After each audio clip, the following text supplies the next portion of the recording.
Hey, welcome everybody. It is really a pleasure to see you all here. I'm so glad that so many people are interested in this topic.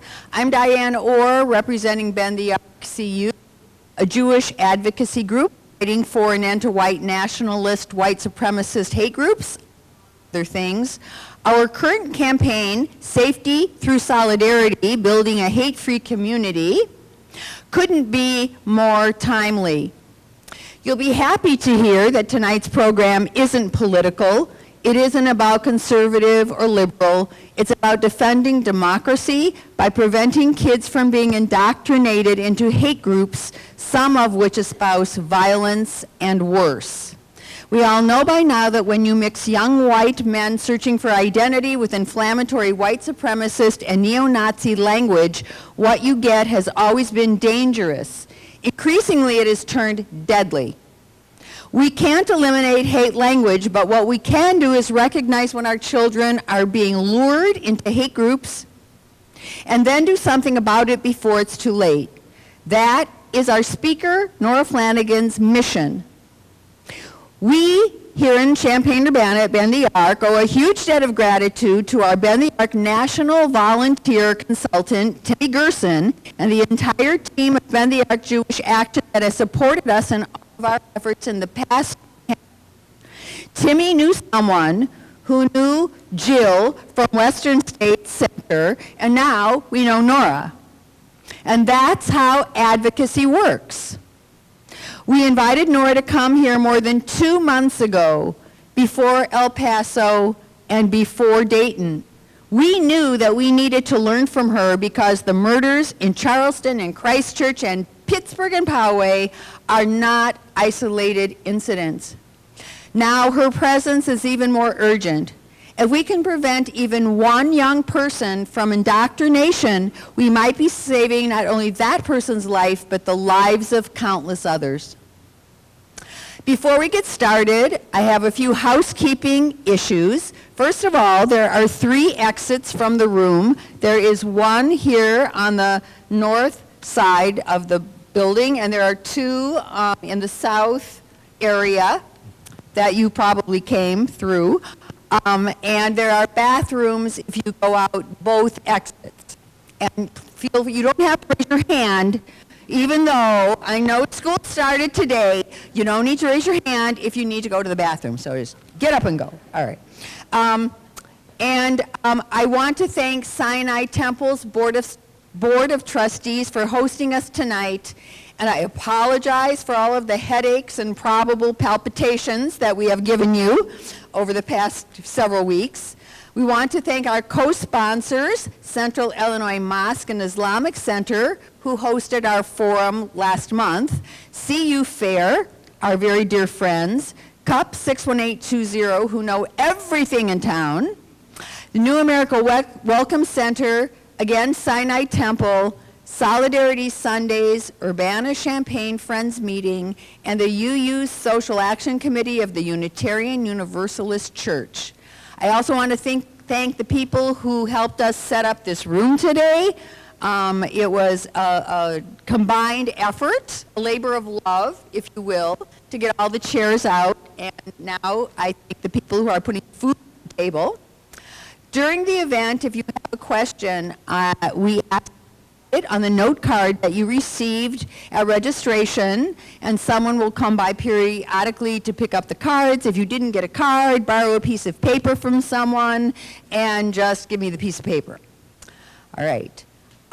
Before you leave, if you have not already, I encourage you to fill out a membership form for Bend the Arc. They're on the outside tables, because it takes every single person in this room and more to join in the struggle to keep our community and our country as safe as we can.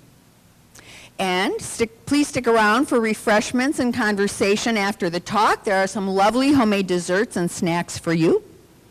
And finally, after this talk, if you feel like you have the capacity in your life to make a small difference in how our neighborhoods react to white nationalism, please sign up to attend a meeting next Tuesday at the Champaign Library to help us move forward with our campaign to make ourselves safe through solidarity by building a hate-free community. There are sign-up sheets for that meeting around the corner, taped to the wall, thumbtacked to the wall.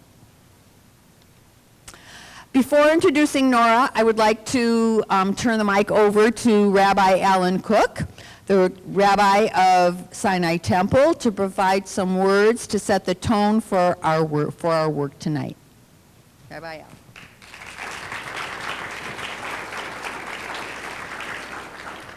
Thank you, Diane. I'm both delighted and saddened to welcome you here this evening.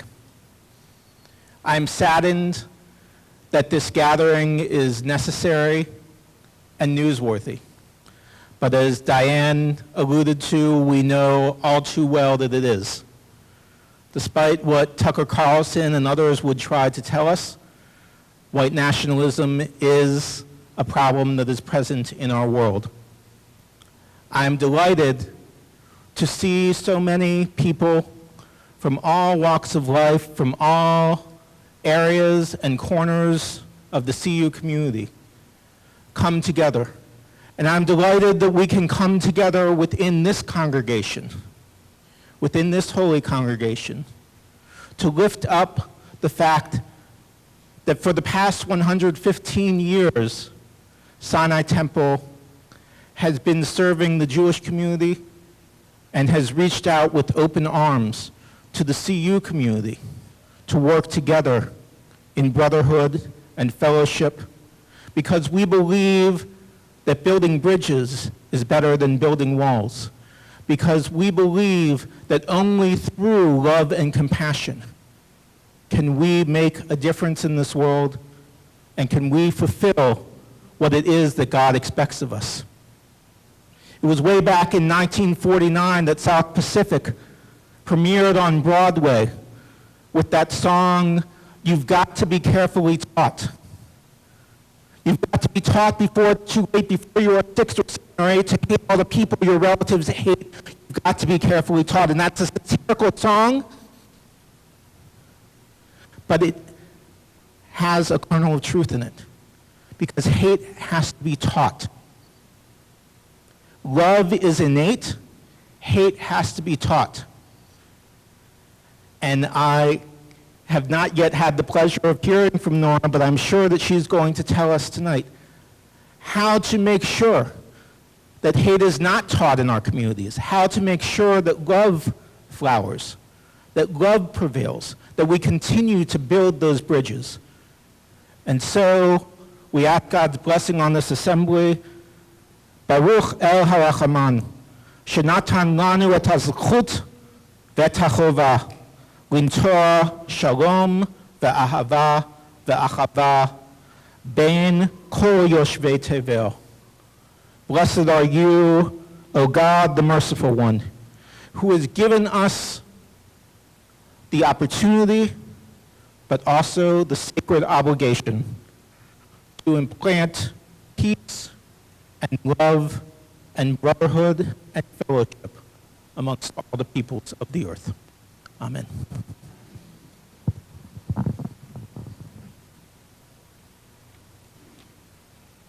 Thank you, Rabbi.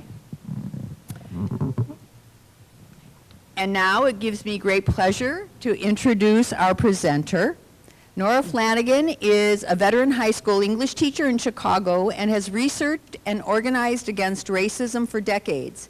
Efforts have included speaking to law enforcement and other government agencies, school administrations, community groups, and media outlets about the intersection of bigotry and youth culture. She recently co-authored Confronting White Nationalism in Schools, a toolkit designed to help schools thoughtfully and effectively respond to incidents of racial hostility and proactively strengthen school communities. Without further ado, Nora Flanagan. Thank you. Hi, new friends. My name is Nora Flanagan. I drove down from Chicago today. Thank you very, very much for having me. if you can't hear it already in my voice, I've been doing a lot of talking about this lately, and that's awful. Thank you to the rabbi for pointing out that it's wonderful that we're here, and it's also awful that we're here. This is work that I've been doing for decades, but all of a sudden in the last few weeks, way more people want to talk about white nationalism, and that's good, finally, but it's pretty exhausting to think about. That this is such an issue. I mean, I'm getting multiple news alerts on my phone that are correctly using the phrase white nationalism now. That's weird. It's weird and awful, but at least we're having these conversations. So in addition to thanking Ben the Ark for welcoming me, I want to thank you for coming out to talk about an issue that's not fun to talk about. So thank you for being willing to have possibly an uncomfortable conversation. Before we go any further, though, more conversation. I want you to take 30 seconds and just ask somebody near you, ideally someone you don't already know, because everybody was really chatty before we got started, and that's great. But I would love for you to talk to someone that you don't already know about what got you into this room. Why did you come out? And what I hear is the first day of school around here, yes? Aw, I got another 2.5 weeks. Boom. Chicago is the best. And then we go until like June 20th, so whatever. It evens out. But right now, it's awesome. Anyway, turn to someone that you did not come here with tonight, that ideally you don't already know, and I would love for you to ask them what got them into this room tonight.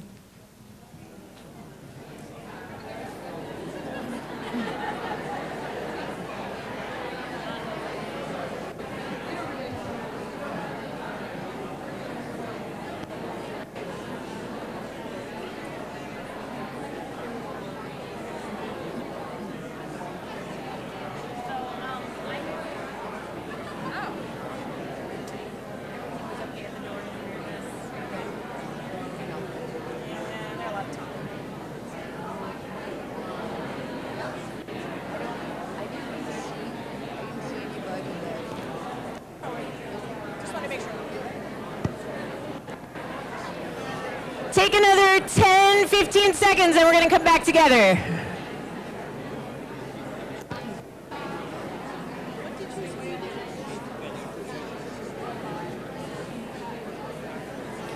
Okay, teacher voice. Back together.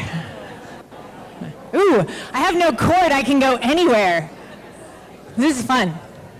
I like having no cord. Now this is the part that is anyone else in here a teacher? Are there any other teachers here? Ah, love you. Every teacher in this room will attest that what I'm about to ask is the scary question. So everybody was just talking and talking and talking, and it was so loud, and everybody had so much to say, and now every teacher's fear is that I'm going to ask this question and no one's going to answer. Does anybody want to tell me what they heard from someone they spoke to? Share with me either your or someone else's reason for being here so we can get a general idea of what got us all here together tonight. Yes. My friend told me that he's here because he's afraid that white nationalism is so easily indoctrinated into the youth of today because of the internet and the subnet and all of these dark resources that are available now worldwide. That is better than I could have said it. Thank you both. Can I see some hands? How many of you either said or heard something about how scary this is getting and how fast it's getting scary? Okay. Another thought on why somebody came tonight? Yeah, there it is. There's that teacher moment. Ooh, I'm running. Ooh, I'm going to run all the way to the back. Comfy shoes. I heard that we think we're insulated here in Champaign-Urbana, and we're not. How many would agree with that statement? That it feels kind of safe? Oh my goodness. Struck a nerve. Another one? That we feel like we're isolated, but we're not. Yes. I'm a school social worker in high school, so want to be here. And she said that her sister's school in high school had racist graffiti, and she wants to, be here and relay the message for her sister who couldn't be here and live somewhere else. So. Was that here? Oh, we should talk afterwards. Also, I see your JFredge t-shirt. I went to one of their events. They're a great group. Yeah. Oh my gosh, let's all be best friends. Okay. Does anybody else want to share something that we didn't hear yet? So, but hang on, let me ask first. Is anyone else here because of either direct or indirect experience with white nationalist activity, graffiti, hate crime type stuff? That's awful, and I'm really sorry for those of you who have encountered that because it is traumatizing. It's really frightening. Anybody else want to share something with us that they heard as far as why someone's in the room? Hello. This is cheating just a little bit because the person I talked to is my wife. But we are Latinos. She's from Ecuador, and we are genuinely afraid for the because we see people recklessly wasting Hispanic lives, and that can happen anywhere. Thank you. If anybody didn't hear him, he said that as Latinos, they feel unsafe in the present and in the future. Thank you. Man, that's some vulnerability for the first 5 minutes of a program. Thank you very, very, very much for sharing that and for being here. What we're going to do is I'm going to take you through the issue, as in, well, I'm going to tell you in a second why I'm here and how I ended up doing this, but also the scope of the problem, how another educator and I got together and co-wrote this toolkit with a project manager writer friend of ours, and why we felt we needed to do that. I'm going to show you a little bit of it. My teacher friends, raise your hands again if you're a teacher. Okay, I have with me the last existing 20 hard copies of the toolkit. I know, right? It's like I have gold. I want those to go to the teachers and the social workers because it's precious. It's being reprinted. There will be more copies in 3 weeks, like ordered hard copies. You could still get a free PDF online. But if anybody feels like they might benefit from having a shiny hard copy to show to a principal or a school board, because teachers know that principals and school boards need to see a shiny thing sometimes, lends it legitimacy. If I can help you with that, you are welcome to my last 20 copies of the toolkit. I kept one at home. I figured I should probably have one on hand. I don't know. So please come see me at the end of the program, and I will distribute those to my educator friends. I will show you on the screen, though, how everyone can get a free PDF, like when you go home tonight, or if you're really good on your phone, like right now. No, because you're paying attention. Okay. Why am I here? I'm going to steal from a protest sign that I saw a few weeks ago, because never again is now. I was a kid on the south side of Chicago in the 80s, in the Beverly Morgan Park neighborhood. Any other Chicagoans? Are we the only Chicagoan? Yeah, do you know Beverly? Beverly was a little tense in the 80s and 90s and now. And it's a neighborhood with a history of racial tension. It is now demographically one of the most successfully integrated communities in Chicago. But that didn't come easily and it didn't come smoothly. And I was living there in the 80s, specifically the late 80s, when also, not sure if you knew this, the American neo-Nazi skinhead movement was born there. When I was about 13, I started seeing graffiti, I started hearing rumblings, I started seeing weird patches on jackets. And sure enough, there was a concerted recruitment effort by a now pretty well-known reformed neo-Nazi, Christian Picciolini. Has anyone seen him on the news lately? He's been doing a lot of speaking about how to extract people from extremist groups. But at the time, he was pioneering that movement in the United States. And he lived like a mile away from me. And it literally hit home when two of my older brother's friends showed up with shaved heads and boots and Confederate flags on their jackets, and my brother and I were just like, what's happening? And I really, really felt like I needed to pick a side, so I picked, oh, did I lose my mic? I picked the other side, and in one way or another, I've been organizing against hate groups.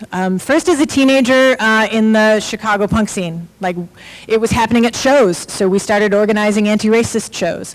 And then when I became a teacher in my 20s, I did a lot of volunteer work around how hate groups use music subcultures to recruit kids, because that's definitely what they were doing in the late 90s, 2000s. As I was doing that work, I started seeing something else on their message boards and on their websites. I started seeing suggestions for how kids could bring this to school. Stormfront, which has become the Daily Stormer, the most infamous hate message board ever, had a list. Here's 5 ways to find like-minded white youth at school. And it's stuff like, propose a white student union, because if they can have a black student union. Ask why there isn't a White History Month at your school. Don't get me started, because we'll be here all night. If I start ranting about that one, we'll be here all night. What was something? Wear something that indicates your politics but doesn't break school policy. Like, it was really sneaky. Like, someone really sat down and thought, how can we get kids to bring this stuff to school and to get their message out to find the other kids and not get in trouble. It was really strategic. They were so clearly using kids.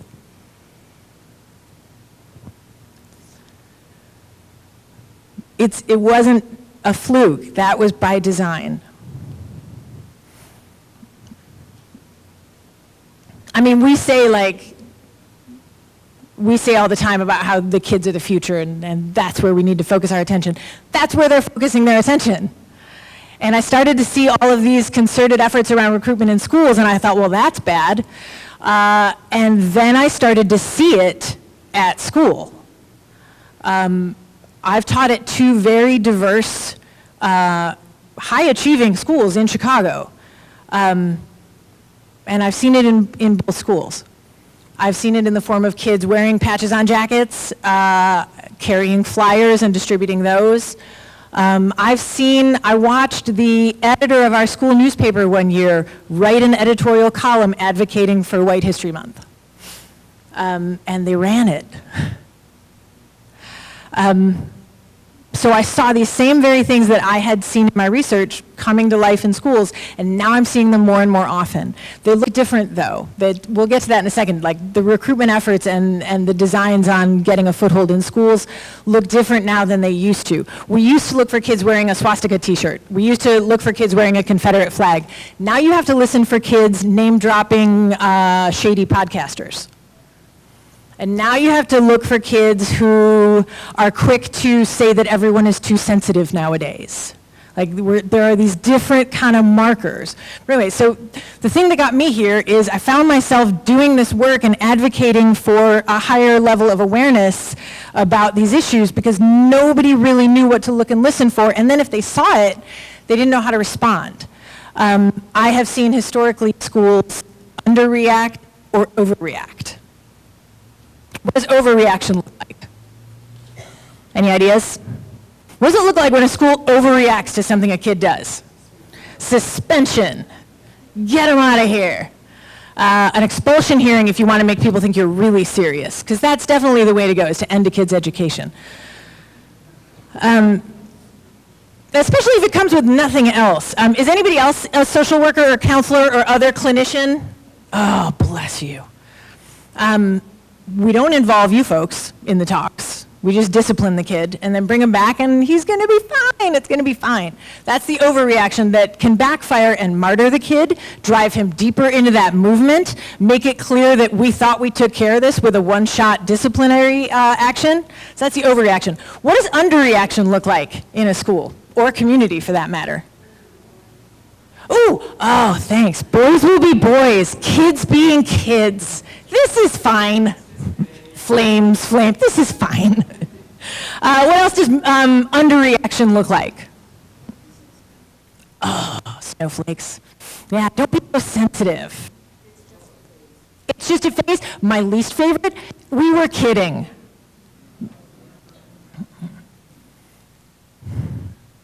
That was actually the response at a school recently when kids made jokes about putting a Jewish kid in an oven. They were kidding. It's fine. Okay. What else does underreaction look like? They're good kids. Ooh, don't they all? You know what else it looks like? It doesn't look like anything at all because you don't hear anything. And this is also well-intentioned. The overreaction is well-intentioned, and the underreaction is well-intentioned. The overreaction is making a stand and making an example of this kid, and we're going to show him that we are serious about fighting hate. Well-intentioned. Underreaction is well-intentioned. Don't give it any more attention than it deserves. I am a restorative justice fan, but this is not the time to handle it with a quick chat in the office and hug it out and send the kid on his way either. Because if the school community doesn't know that it's being addressed, it might as well not be addressed because kids have lost their sense of safety and they've lost their sense of belonging and they feel like the administration doesn't care. So after seeing a lot of underreaction and overreaction, I was at an event for an organization called the Western State Center, and if you have not heard of them yet, you're going to hear about them a couple more times tonight, and you need to go home and look them up because they're awesome. I was at one of their events in Chicago talking to 2 other educators about what we were seeing and the poor responses we were seeing, and we all were standing there talking to each other, and we said, man, yeah, there's no resource. Somebody should really write one. Pause, pause, pause.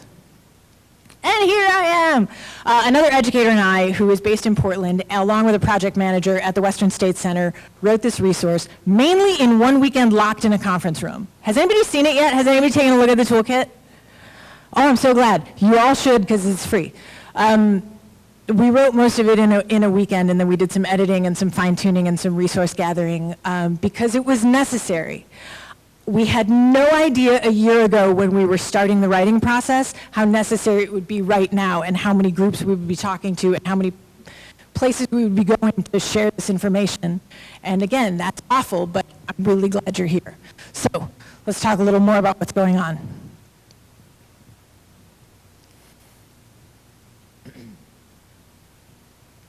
This is Portland, but this is also the Sidwell Friends School. Who's heard of the Sidwell Friends School? That's where presidents send their children in DC. It is one of the most prestigious schools in the country. And if you didn't know, during an all-school assembly, somebody airdropped a swastika into the presentation and it just popped up on the screen. And you know what they did? Nothing. They were just like, blah, and they shut it down and then they moved on. They're like, it was not a thing. Except to the however many kids go there who saw it. This is both a college issue and a high school issue and sometimes a grade school issue. I shared this with a journalist and now a lot of people ask me about it and it's hard to mention it every time. My son was in 5th grade when he saw swastikas on his bathroom wall at school. And he was so uncomfortable and so scared to tell a grown-up. And this is actually another precursor to the toolkit because here's me who's done all this research for years and I didn't know what to do. And so I sat down with my son, who's really cool, and we were like, what do we do? How are we going to handle this? I said, do you want to go to the principal? I absolutely don't. They'll know it was me. He didn't want to get bullied. He didn't want to get targeted. He didn't want to be singled out. He's also one of the few students of color at his school. So that makes him feel very visible. So I said, okay, I know a trick. Alcohol pads will take Sharpies off of wall. Everybody know that? Yeah, okay. So I would send him to school every day with a pocket full of alcohol wipes to clean the swastikas off the wall. And he said that's how he wanted to handle it because he didn't want the cleaning staff and the building engineer, who are also people of color, to see it. He's a good guy. My son's a good guy. But man, did I handle it wrong. The administration might have had no idea that even happened. Teachers weren't in on it. Those kids, it never got addressed. We never found out who did it. So that was one of the incidents I was talking to my fellow educators about when we realized we needed to make a thing. So this is at the college level, this is at the high school level, this is at the grade school level. My younger son, who was 6 at the time, heard kids chanting "Build the Wall" in the cafeteria. Yeah, he was in 1st grade at the time. So there's no student too young or too old to be encountering this. It's also happening here, like here in Champaign-Urbana.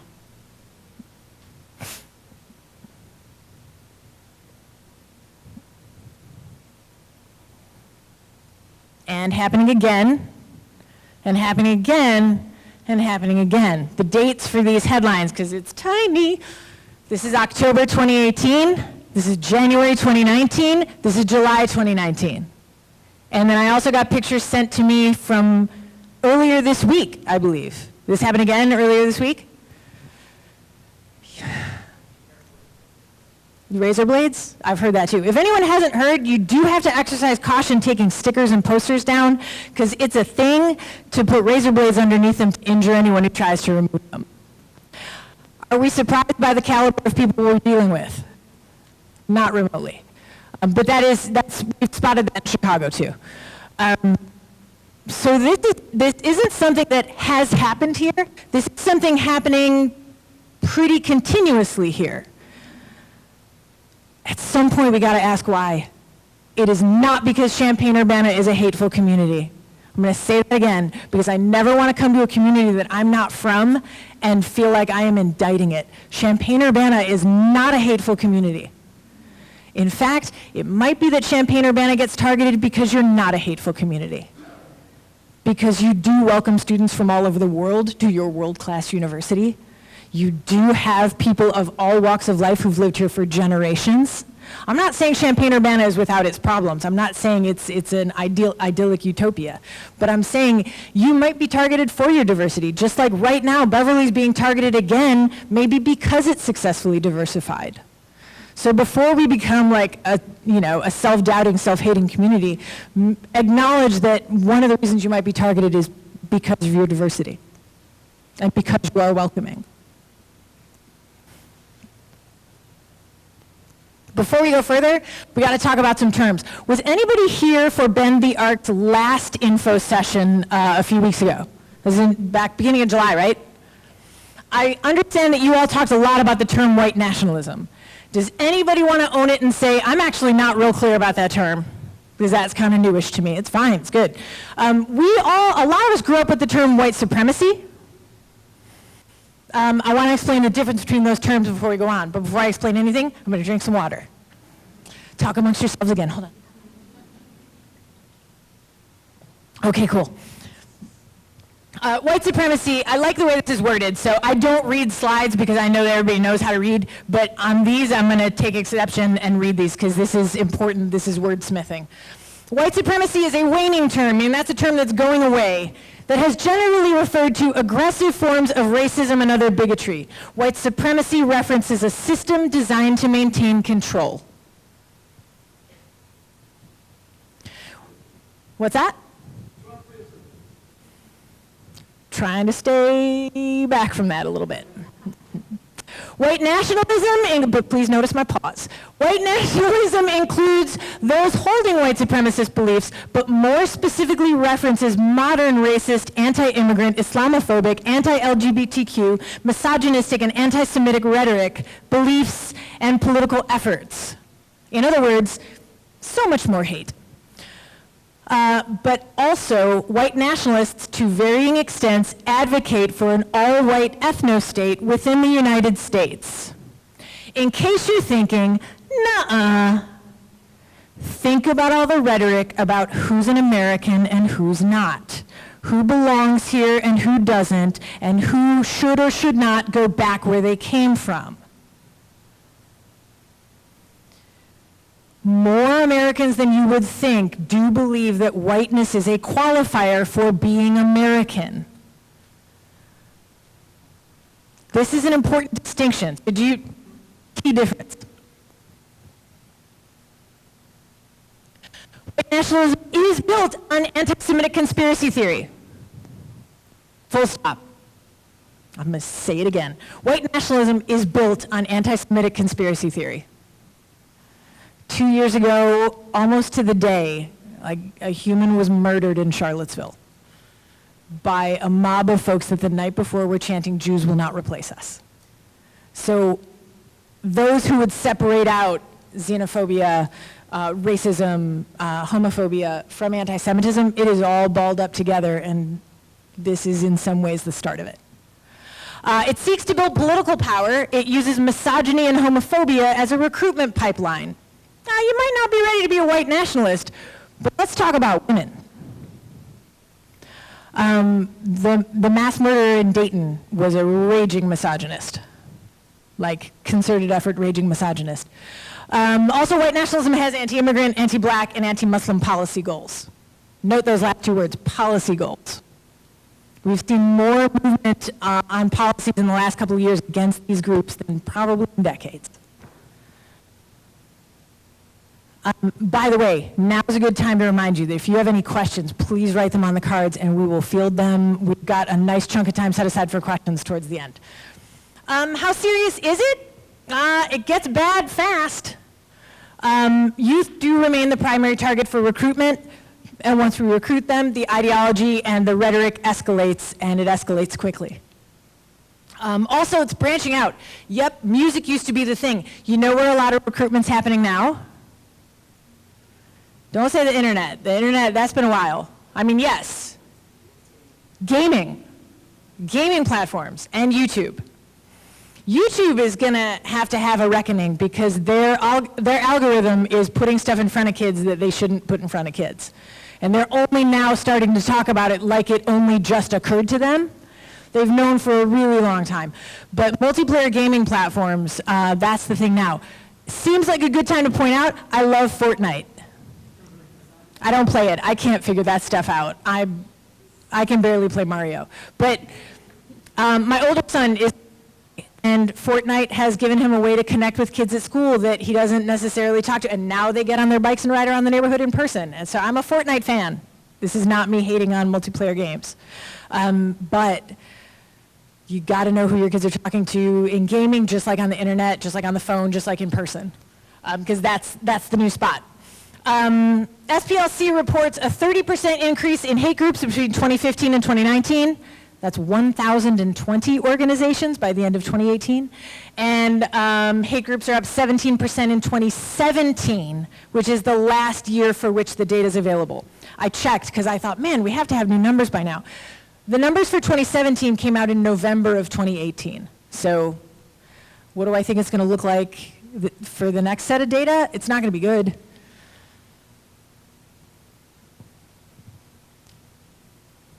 Here's a headline from last week. The Anti-Defamation League reported that all but one of 50 extremist-linked murders they counted were committed by people with direct links to white supremacist movements or ideologies. All but one. And the one that wasn't used to be a white nationalist. So I'm going to call that all 50. So the toolkit, as I said, there wasn't a resource like it. I'm not a full-time organizer. I don't consider myself a full-time activist or even a part-time activist. I'm a teacher. I'm a mom.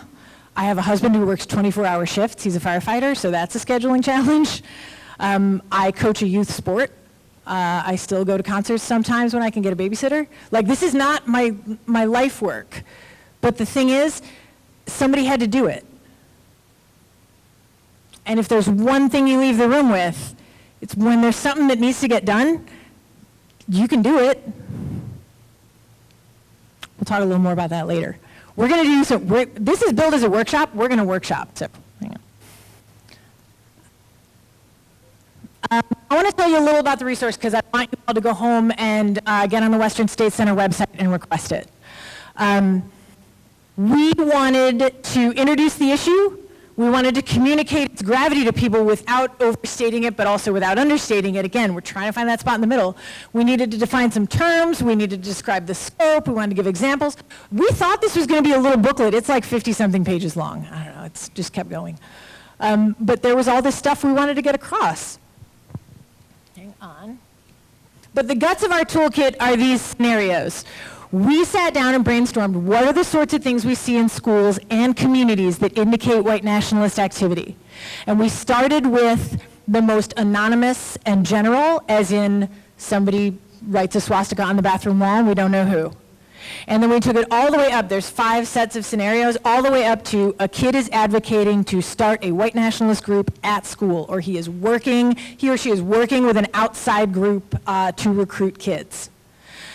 And for each scenario comes suggested responses for students. I'm going to talk a lot about the whole school community. Students, parents, staff, administrators, and community members. I'm pretty sure that covers everybody in this room.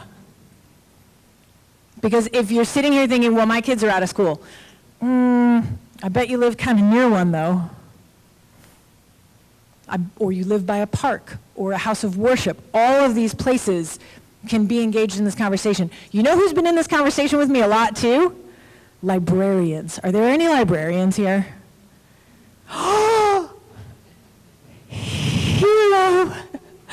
No, really, we engaged with librarians early on, mainly because I have a friend who's a librarian who I know is in this fight too.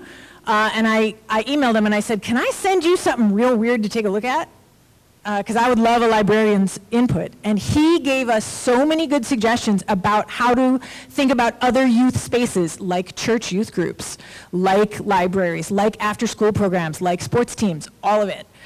So we wanted to make this as accessible for as many spaces as possible. Also, each includes a success story and a how not to respond. Want to hear a secret that's not really a secret? Almost every scenario and every success story and every what not to do has come from my 21 years of teaching. And if not mine, then my co-author, who is also an educator. We have between us, I think, 33 years of teaching experience.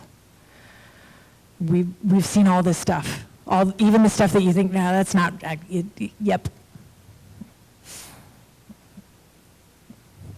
We also have sections in the toolkit for proactive steps for a school community, as in here's how to inoculate your school against hate. Here's how to build a stronger school community that's not going to be vulnerable to this kind of recruitment. Here's how to build a school community that when a kid throws up a Sieg Heil sign in the cafeteria and thinks it's funny, everybody's going to make clear that it is not remotely funny. And then we're going to have more conversations about it. Because I do think, just like individuals can have vulnerabilities to recruitment, and that's something that my collaborator and friend Christian Peachlini talks a lot about, is individual vulnerability and what makes a kid susceptible. Communities can be vulnerable too. Also some general best practices, as in always keep students at the center of the conversation, bring in as many stakeholders as possible, keep the conversation going, so on and so forth. Here's how to get one for free. westernstatecenter.org/schools. I'll give you a moment, because that's a really important website. westernstatescenter.org/schools. You will answer 2 or 3 quick questions on a Google form just because we are interested to know who is using this. Are you a parent? Are you a teacher? What part of the country do you live in? We've tracked it now to where this toolkit has been sent out either digitally or physically to all 50 states and about a dozen other countries. There have been close to 6,000 requests, but that number is a few days old, so it might be higher now.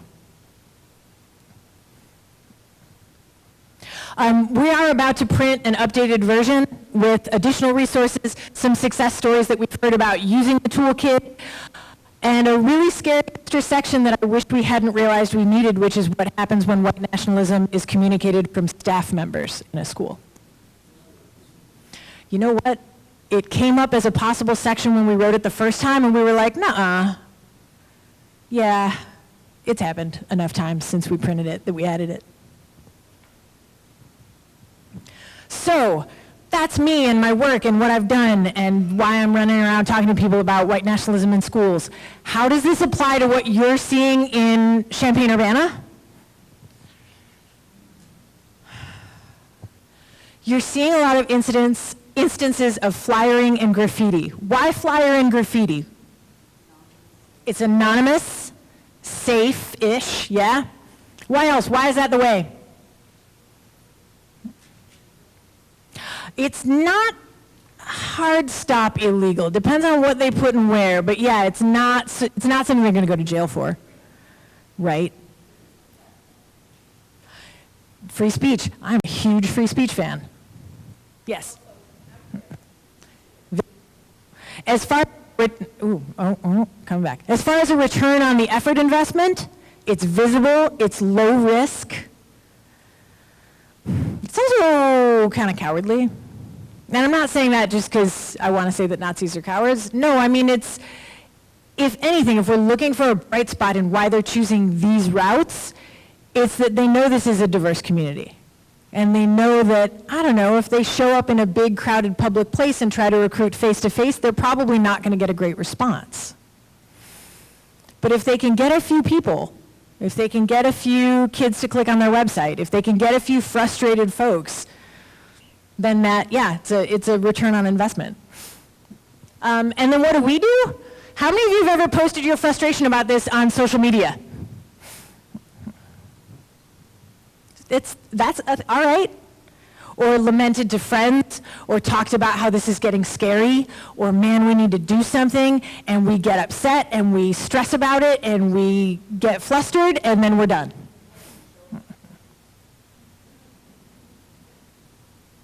A lot of people stay out of it because it seems unapproachable. It seems too nebulous. It seems like this thing they don't fully understand. It's also kind of intimidating, and that's part of the point. Or we'll get folks that don't want to address it because I've been saying this a lot. Denial is easier than discomfort. It is way easier to say this isn't really a problem than to have an uncomfortable conversation about why they're targeting your school or why they're targeting your community. Also, let's admit it, there's so much else to be upset and worried about right now. It is exhausting. It's exhausting staying upset and frustrated and engaged. I think that's what Netflix is for sometimes. But, I mean, I get why people are, and then just check out, because there's a lot.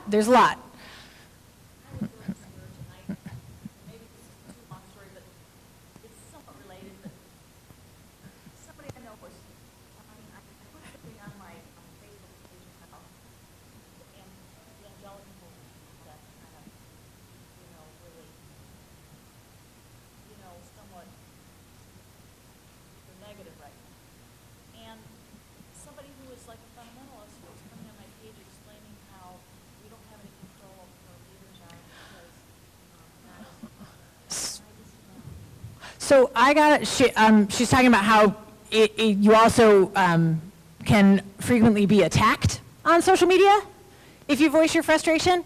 I got a really similar question when I was speaking in Beverly on Monday, and I've had that same experience in my own community. You speak up, you get targeted, you get harassed, you get, I'm sorry? I mean, sometimes unfriended is for the best, but yes. Or you get banned from your neighborhood group, or you get, I got doxxed. If anybody's not familiar with what doxing is, that means that personal information is released to the internet, like where I live and where my children go to school. Isn't that the point, though? Point to scare me into shutting up? Isn't the point into frustrating you into not having these conversations anymore, or not calling out bigotry when you see and hear it? Well, I have a really big mouth, and I hope that you do too, because it takes more than that to shut me up. We need to fight through our avoidance, though. I'm going to point again, the sign-up sheets for the group organizing about this here are on the wall. Gather your social resources, donate. If you can donate, if you're like, man, I don't have time, I got little kids, I've got 2 jobs, we are all busy. These organizations, they need you, they need your voice, they need your body, they need your elbow grease, they need your hours, they need money too. So if what you can do is find a couple of local organizations or national organizations to support, that's great too. But show up. Just your body being at an event. Bend the Arc ran out of seats for this. And then I'm gonna out the. There were like people texting the organizers, being like, "Come on, we're friends. You know me. Give me a seat." I'm great, but also awful. But showing up, yeah, that's a start. Join Ben's planning committee. There's an organization like that forming where I spoke on Monday. There's an organization like that in my neighborhood that has planned response events. Yay. Find your people. When the other people are frustrating and targeting and infuriating and unfriending you, find your people. Start a new group. Let's workshop. I would love for you to get together with about 5 or 6 people. Let's cap a group at 6, because I want everybody to have to talk. I know, it's like I'm a teacher. It's like I know what people do when you put them in groups. There is an ideal number. Because what we're going to do is I'm going to give you a scenario, and these are all scenarios that have really happened, and a few of them have happened right here. And what I will ask of you with your group is to respond with what you know about your community, resources that may be available, brainstorm some ideas, think back to some of the responses I've talked about with the toolkit or that you've heard about that people have done. I'm going to pass, tell you what, I'm going to give you a minute, and you can also stand, because we've been in plastic chairs for a minute. Are you all right? Okay. Stand up, find 4 or 5 other people, and then I will give you a slip of paper with a scenario, and you're going to jot down ideas for response, and I'll put some guiding questions up on the board.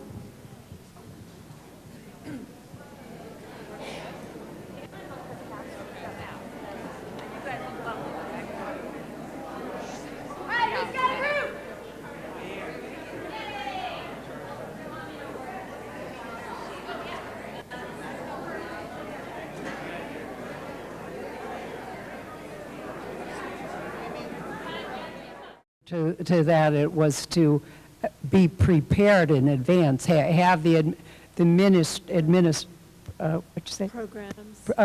programs ready to have a school assembly when this happens, to explain to the kids, but be ready in advance. Yep, I would point you to the proactive section of the toolkit. Scenario 2, a high school student submitted a persuasive paper for his English class on the validity of the alt-right. Could you raise your hand if you worked on scenario 2?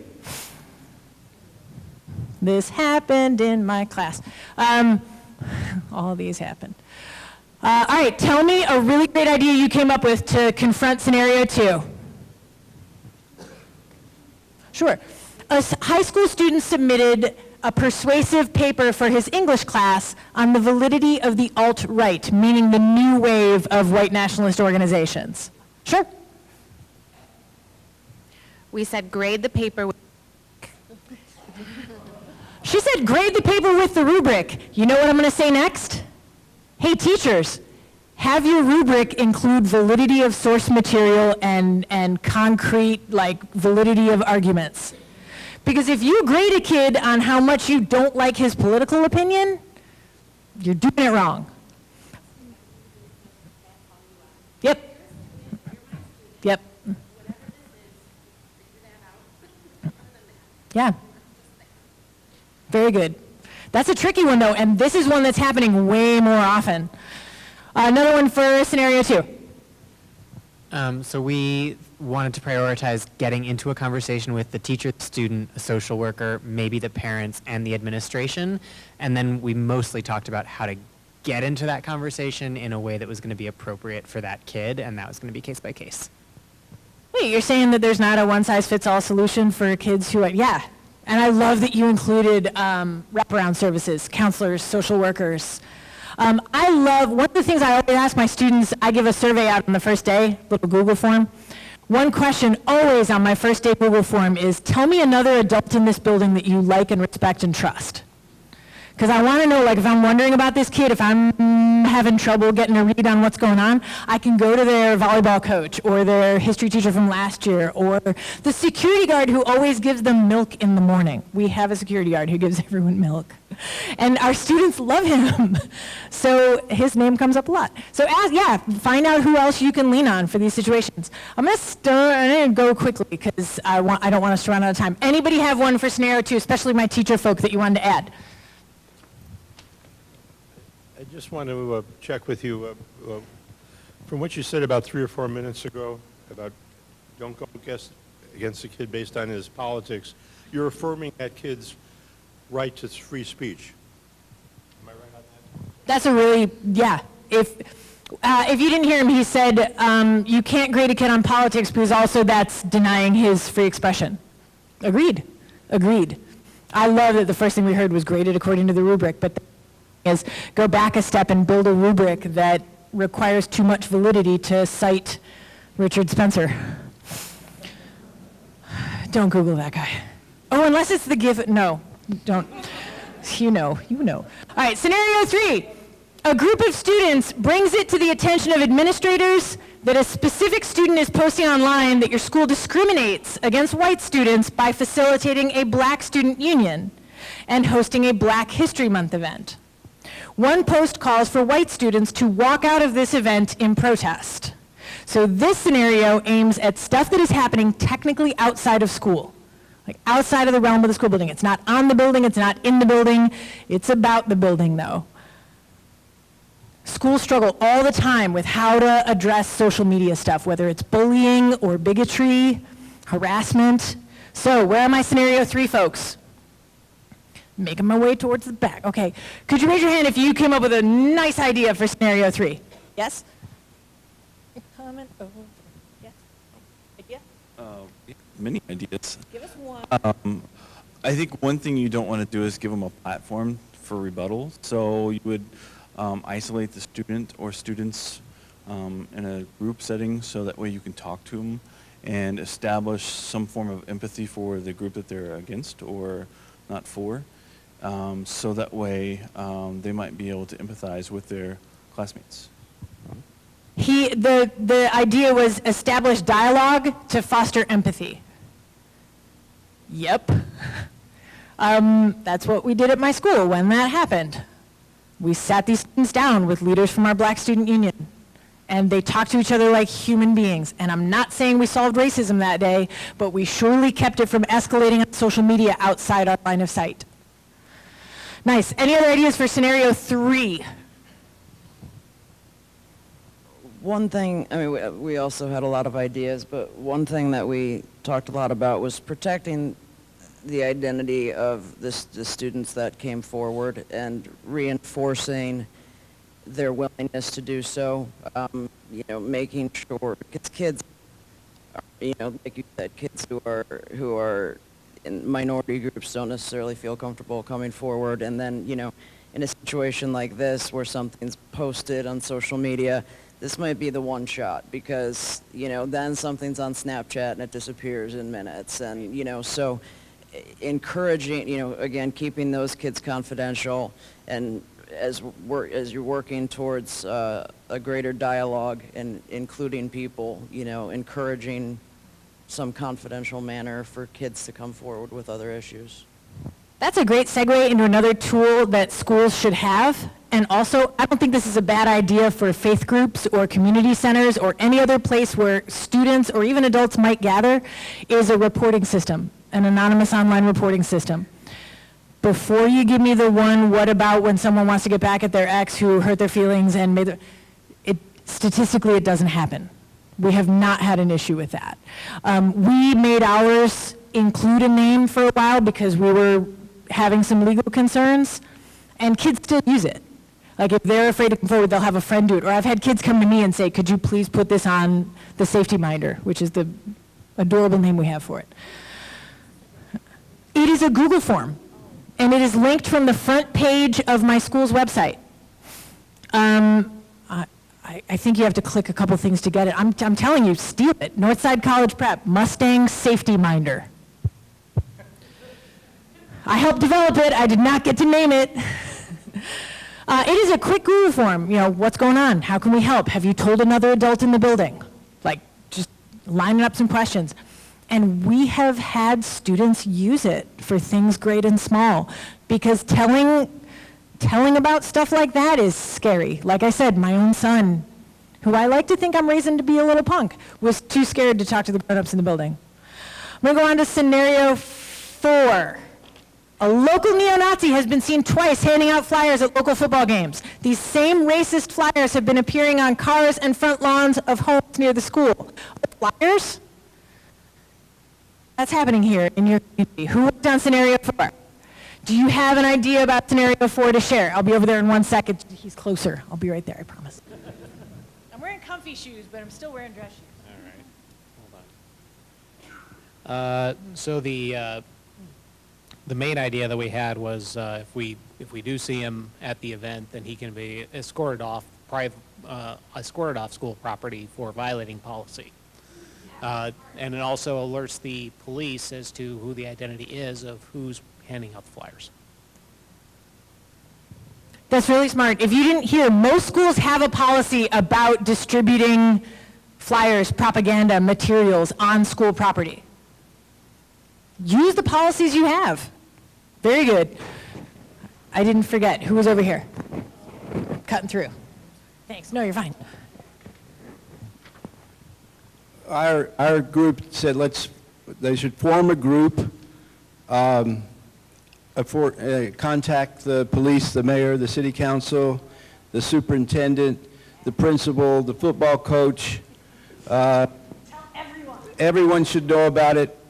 In that group, we would get trash bags donated and have people in the neighborhood go around and gather up all the flyers. Then at halftime at one of the games, have an announcement about this, talk about our positive values, have them after the game meet in the parking lot with the band, the cheerleaders, in a big bonfire, and empty all of those trash bags full of flyers and burn them up.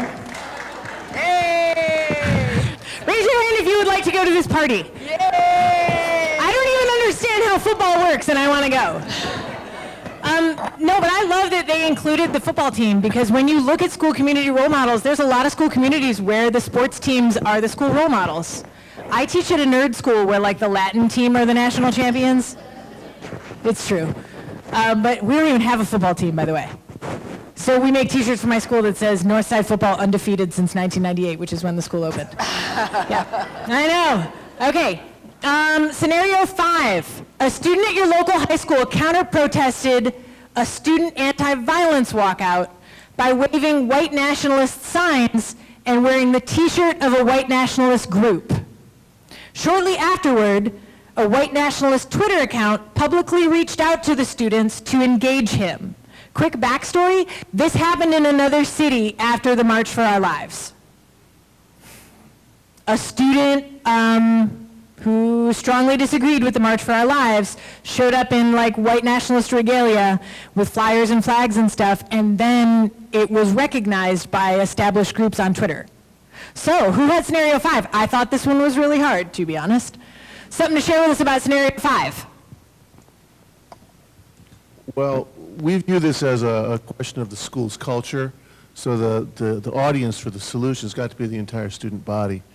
And so what we thought was important is that the school address it programmatically, that there be programs, there be assignments, there should be discussion groups, so that whoever this person is, they can perhaps, without being confronted or confrontational about it, we can sort of get them to absorb a more acceptable viewpoint. The question I have, though, is this person protesting is on school grounds while he does it? So we can stop that right on the spot, correct? So was the March for Our Lives? So I guess that's the question I've got. The First Amendment is lurking around here. It is. And The First Amendment questions when it comes to schools, like a lot of education professors and folks who've done graduate work in education will tell you, a lot of students' rights get gray when you step onto school ground. And that's why March for Our Lives ended up being like a school decision. Do we let this protest happen? Do we let students exercise their right to assemble? If you let them do it, you got to let the other guy do it. You can't pick and choose, especially on a day like that, which kids get to do it. But that's a fair question. School law, it gets a little complicated. Yeah. Yes. Yep.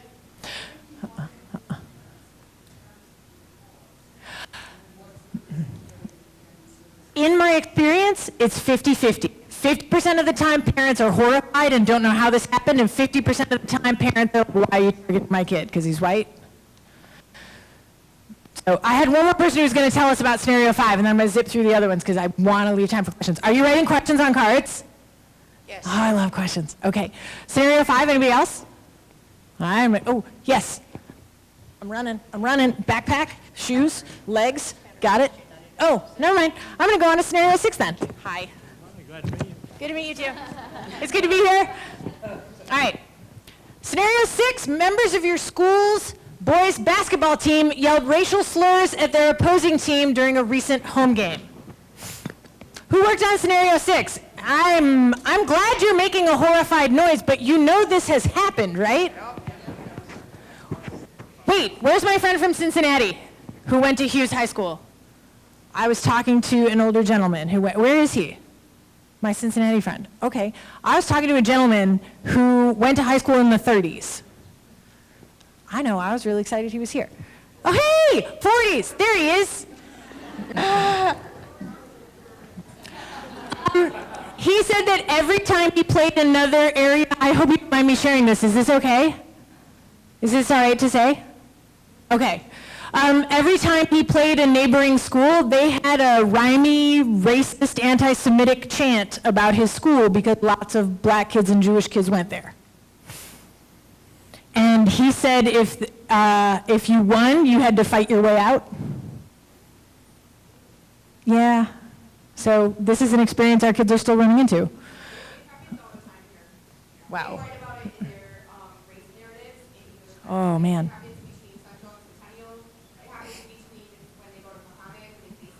So is that why I got the noise? Because this is happening around here? Whoa. All right, who worked on scenario 6? What are we doing? Got an idea? My contribution to our group of 3 was that since it was a actual team person doing this, the referee would call a technical foul. Another approach would be to get in touch with whoever is running the PA system and get some constructive comment going, an announcement by that person. Ooh, I like the referee technical foul idea too, even though I barely understand basketball. But yes, yeah.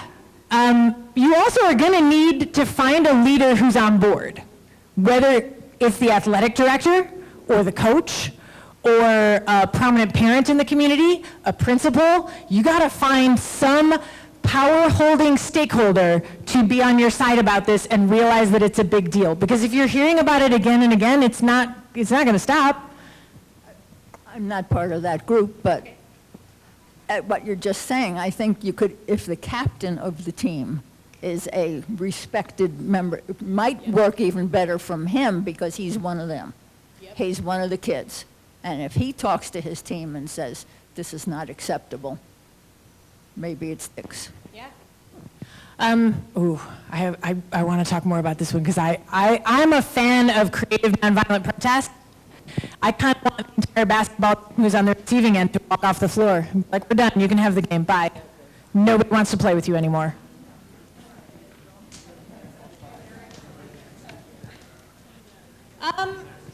Scenario 7.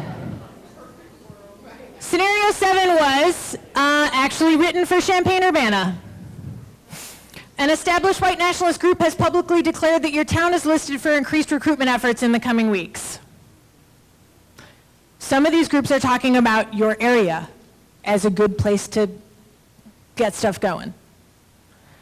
If you know this, what's something you can do?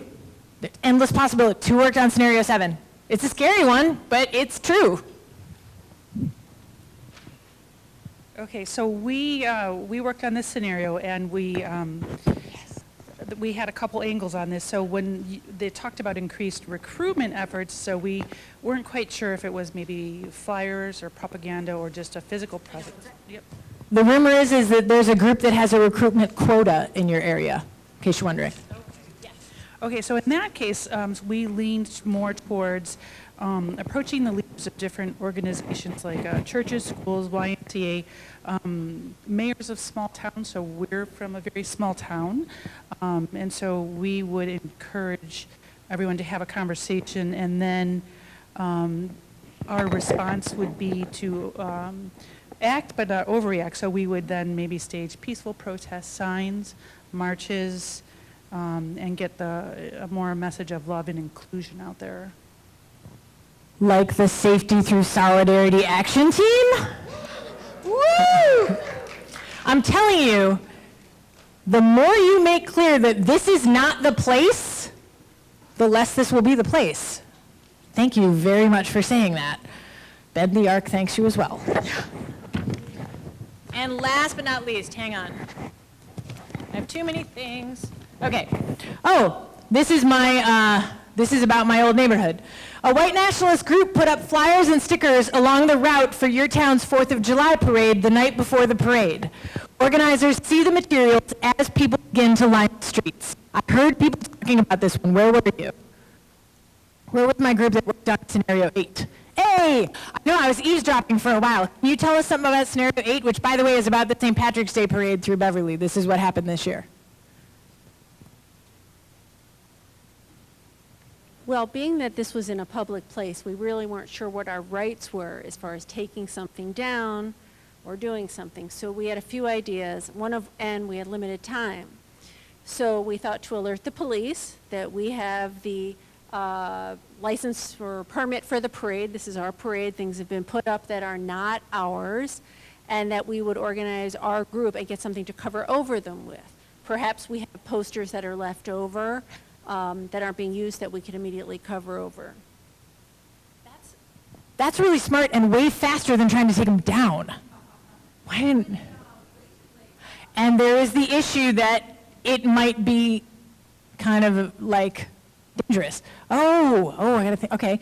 That is what happened along Western Avenue on the south side of Chicago right before the St. Patrick's Day parade this year. The parade that used to run past my bedroom window when I was a kid. Like, that's where I grew up. My parish started it. So that was especially heartbreaking.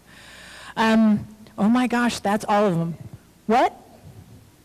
I don't live there anymore, but what the neighborhood did was immediately take them down, cover them. The media covered it, like it was in the Sun-Times, which is one of our main papers in Chicago. But it was then dismissed as a one-time, this isn't who we are, and so on. When flyering happened a second time, the alderman said, this isn't who we are, but made hate has no home in the 19th Ward signs for the Beverly Morgan Park neighborhood, which was great. Then when it happened a third time, he said, maybe we should talk about this. And that's why I was there talking on Monday. So please don't make it take that long. All right, right now, give yourselves a round of applause for getting your work done.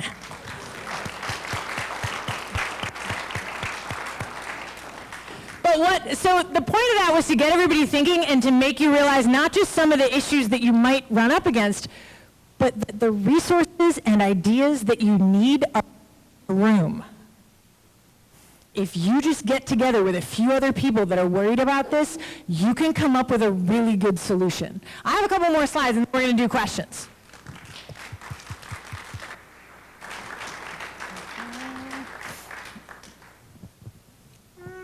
This is just a great thing that my colleague wrote about our job, and it's about how we're all engaged in the life of a school, but we're all engaged in the life of a community, and I kind of want to focus that out on the larger community now. And our job, primarily, if we are youth workers, our job is to make youth feel safe and like they belong and like they are valued. I'm really glad you guys are all here for this. Okay. Once more, if you need to get the toolkit, it's free as a PDF. We made the shiny copies because sometimes you need a shiny copy to give to an administrator or some other elected official or so forth. But everybody can get it for free, unlimited availability. Okay, how did I do on time? Oh, I said I was going to stop at 8:30 for questions, and my phone says it's 8:28.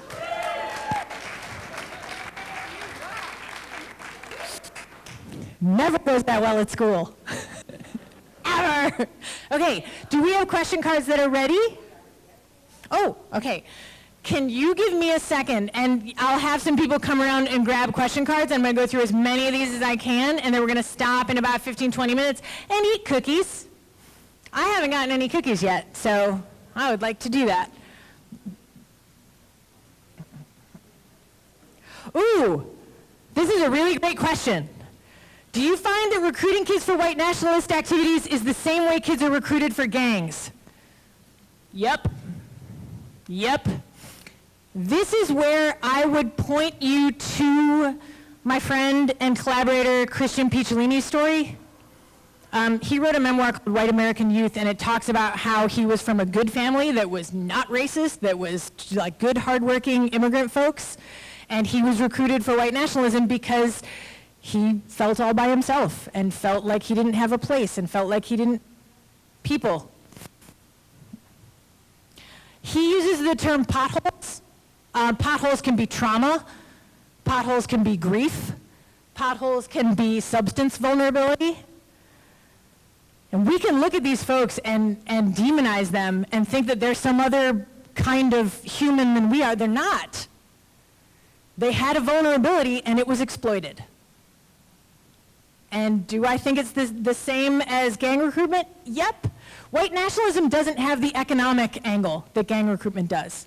In a lot of communities, gang recruitment offers economic viability. That, I think, is the key difference, but the vulnerability is the same. That's a really good question. The what? The memoir is called White American Youth. And his last name is Picciolini, Picciolini. I finally remembered how to spell it. It's a long last name. Do you think Facebook, YouTube, etc. should censor and therefore remove hate groups, therefore limiting free speech?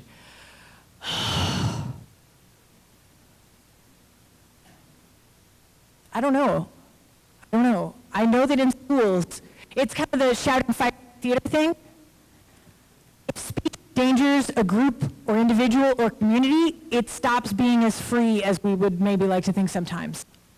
So I think that social media platforms are going to have to start to recognize the role they have in that kind of speech.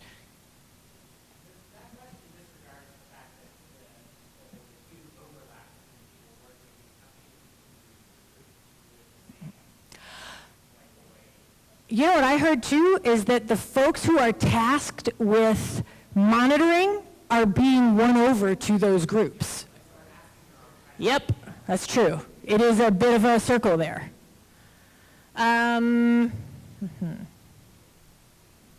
what about community service for those who are white nationalists, as in like a punishment in schools and communities and so forth? I think that's not a terrible idea. I think that you actually need to also involve some victim impact. I think it doesn't just, we can't just like work them out of their hate. I think we need to foster empathy. I've done some amazing work with the Illinois Holocaust Museum recently. If you have not that organization or been up there for a visit, their education folks are doing incredible work and reaching out to offer up connections for victim impact panels and kind of empathy exercises. And that's a lot of what the field trips for kids do too. How should a kid answer an attempt to recruit them, or an adult for that matter? Oh man. Well, we know that just say no didn't work in the 80s.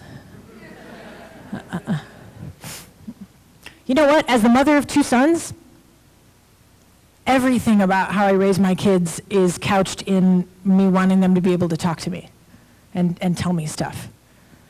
So if I were talking to a kid about this being a danger, I don't think I would be like, bad, bad, bad. I mean, I asked my now 9-year-old, do you understand the work that I do? Like why I'm going on all these trips this summer? He's like, you punch Nazis.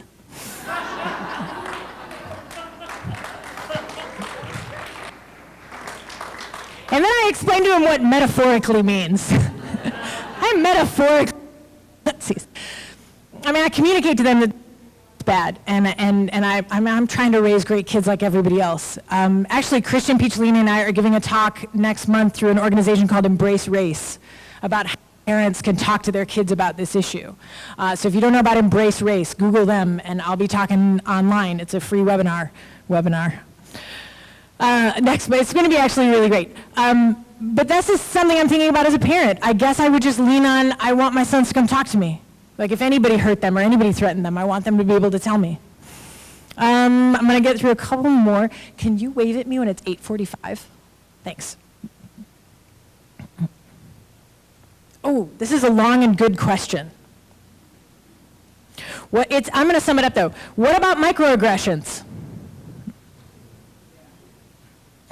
Do you swat down microaggressions, thus limiting conversation and shutting that kid down?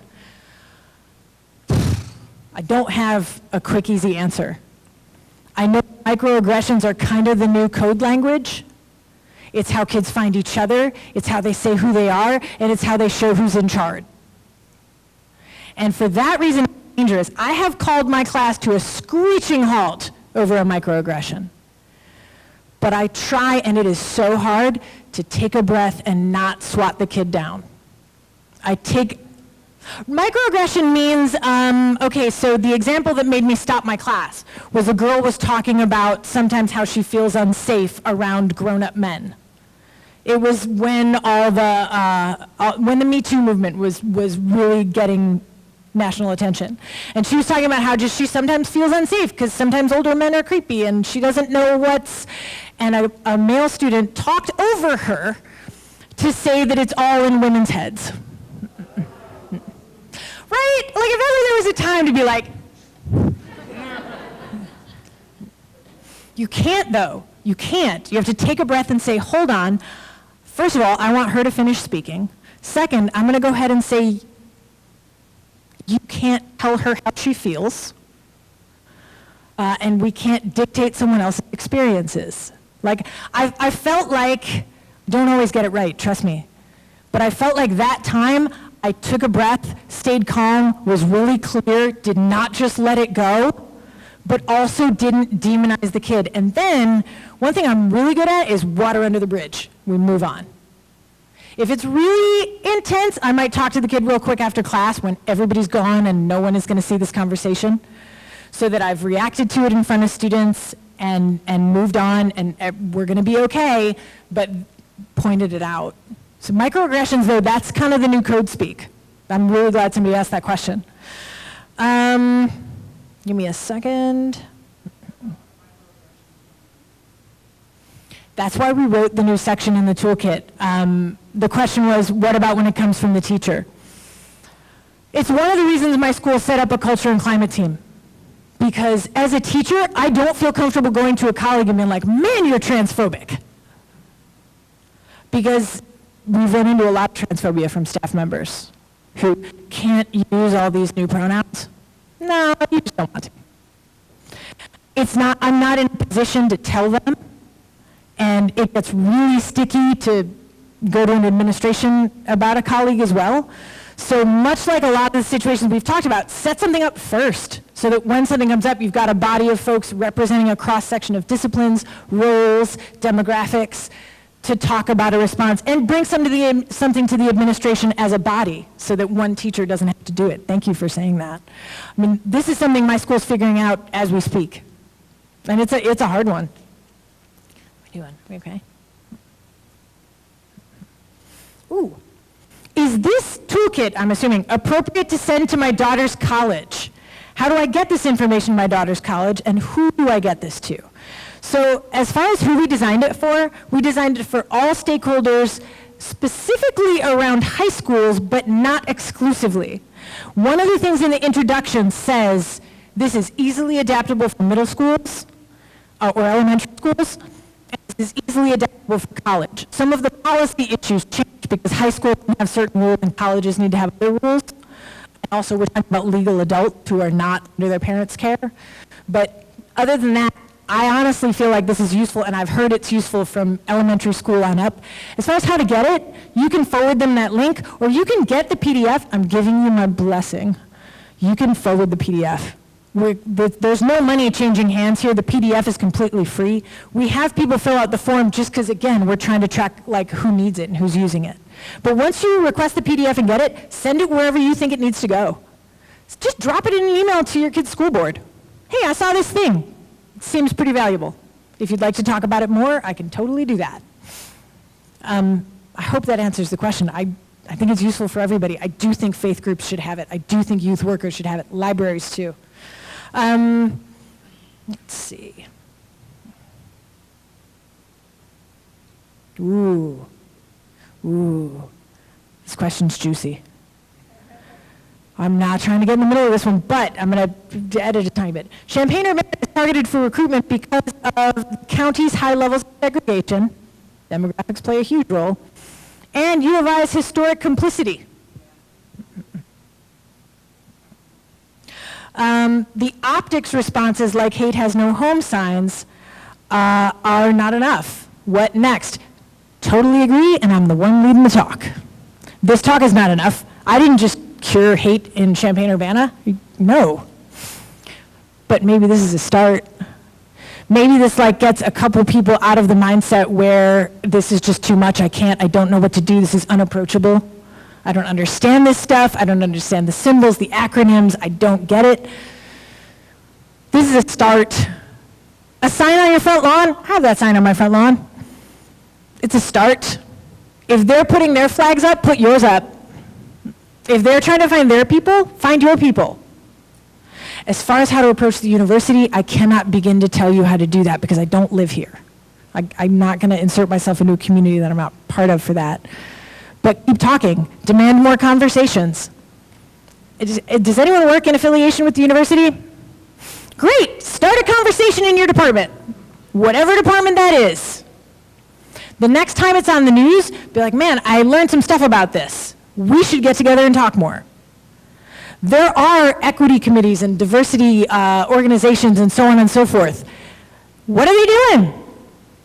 Ask them to do more. Sign up for a group that has made abundantly clear that they want you involved and they want to do more. So yeah, this is a start. It's not enough, but it's a start. I'm gonna try to find like a couple more. Are we missing any? Do we have all the cards? Okay. I'm also gonna hang out for a while after. I'm not driving back to Chicago like instantly. I'm going back tonight, but I'm not driving back instantly. So if you have a question that you didn't get to write down, hang on. I just want to make sure there's none that are totally different than the ones, ooh. Colleges have had a lot of instances of really inappropriate Halloween costumes. Some very high-profile cases. Some involve royalty.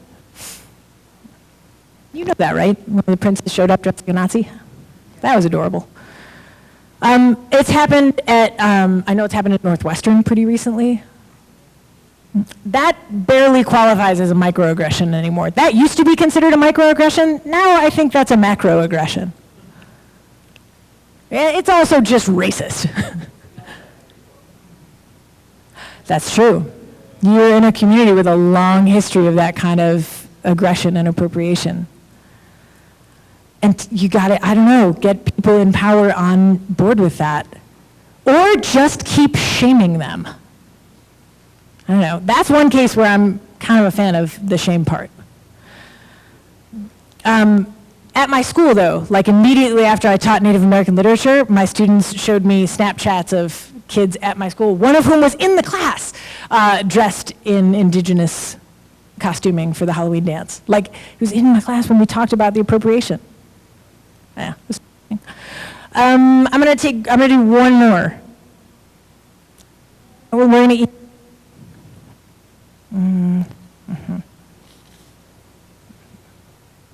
Wow, we did really good. Hang on. Oh, there's a question about like the flyering and the stickering and the razor blades. Is this like a nationwide thing? Is like, is it part of their agenda to hurt people? Honestly, I think it made the news and they were like, ooh, that's a good idea. Because then it started happening more. Which begs the question, is it a bad idea to put that on the news? No, because I don't want my 13-year-old's fingers sliced up. But again, I return you to the caliber of people we're talking about. Like, they don't care if kids' fingers get sliced up. So is that like a strategy? No, you know what's a strategy is YouTube, gaming platforms, Twitter, like social media, stuff like that. That's the organized, concerted strategies that we've seen a lot on the internet. All right, I'm gonna close out questions. If you think I missed one that you really wanted an answer to, come find me. I'm gonna eat cookies and drink water. And I'm also gonna thank the ARC again and thank every single one of you for coming out and talking about Nazi stuff for 2 hours. I mean, that's not...